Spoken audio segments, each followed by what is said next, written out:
The problem with us is not that we set high goals and fail to achieve them. The problem with us is that we set low goals and achieve those. So for your life, it must be, it has to be, I must be a lawyer even though the LSAT is hard. For your life, it has to be, I must be a doctor even though I'm looking at 10 rejection letters. For your life, it has to be, I must make a major contribution to this planet, even though all I have right now is an idea. For your life, it has to be, I must be a multi-million-dollar business owner, even though I am broke right now. By a show of hands, how many people here have watched, touched, bought, or visited anything that has to do with Disney? Raise your hand. If you watch NBC, they own that. Raise your hand. Walt Disney received 242 rejection letters before he got his first loan from the bank. What would have happened if he had stopped at 200? What would have happened if he had just stopped at 200? Because you see, in the superhero world, Superman doesn't say, I guess I should stop next to the door for a total world domination. No, he makes it a must and it gets accomplished, right? He doesn't say, oh, I should learn how to beat buildings in a single bound. No, he makes it a must and it gets accomplished. Now we're going to talk about managing adversity, and everybody who's come up here has been talking to you about it. So you have to realize that it's really important. It's really do or die for you. When I talk about adversity, I'm talking about the failures, the obstacles, the crises that you're going to face in life. Because believe it or not, they're inevitable. And they're actually essential to helping you become the person that you need to be to achieve your dreams. I'm going to tell you the story of a young law student who wanted nothing more than to be a lawyer. So the law student got into law school, but was keenly aware that all of the quizzes, all of the law school exams are really just quizzes for the real exam, which is the bar exam. The bar exam comes, the law student begins to study. The law student studies 16, 14, 12 hours a day. Weeks go by, the law student sits for the bar exam, weeks go by, and they receive a letter. The letter tells the law student that they have failed the bar exam. The law student feels like a failure, dejected, rejected, ashamed, doesn't want to answer the phone, and feels like they've disappointed their family. Fast forward 14 years later, what do you call the law student that failed the bar exam? You call them your honor, because I was that law student who failed the bar exam. That's what you call them, your honor. And what that experience taught me is my life's motto, and that is that a setback is a setup for a comeback. And that's so heavy I gotta say it. A setback is a setup for a comeback. Because after feeling so pitiful, so sad for myself, my mother was so embarrassed, I was just pitiful. I realized I still wanted to be a lawyer, which meant I still had to pass this exam. So I decided to do two things. The first thing I was going to do was study smarter. I convinced myself that I just needed a few points to pass this exam.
your peer group is lazy, you'll be lazy. If your peer group spends all their time looking for shortcuts and trying to get over, you will look for shortcuts and try to get over. If they're low down and dirty, you get to be low down and dirty. That is why you must choose your peer group strategically and deliberately. This is no game, this is serious business. This is serious. Now your family, you must love your family. You must love them. But everybody in your family does not get to be a part of your peer group. So if cousin Pookie, cousin Pablito, yeah, we all have one. That's cousin who's always got to get rich quick, scheme, and then wants to borrow $5. You know who that cousin is. If they're not doing anything with their lives, they don't have the right to tell you, make a suggestion, make a recommendation, criticize anything that you're doing with your life. You don't even talk to them about what's going on in your life. You have to choose people who want more out of life than you do. You have to find folks who play harder at life than you do. For example, the co-creators of Yahoo and Google. You know, those billionaires. Oh, I'm sorry, did I say millionaires? They might be billionaires by now. They met while they were at Stanford in school. That's how they met.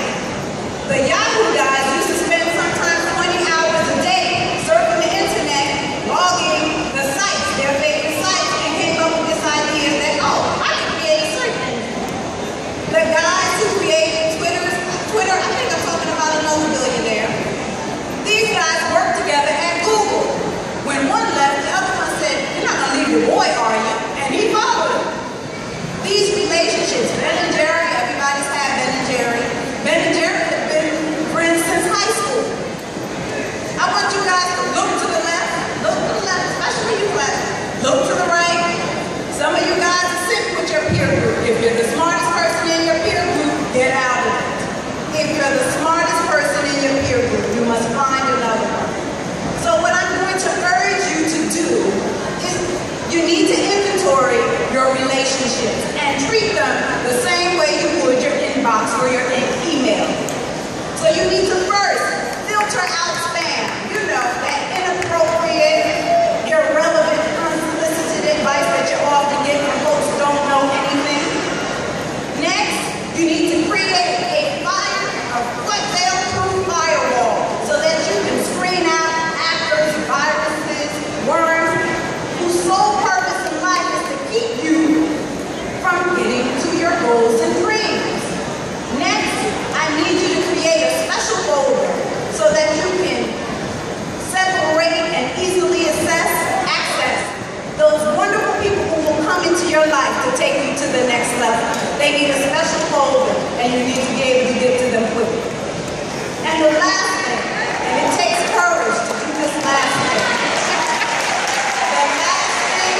The last thing you need to do, the last one, you need to have the courage to delete, you hear me? Delete all the toxic, unloving, non-progressive, don't care anything about you people in your life.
Thank you, Judge Pratt.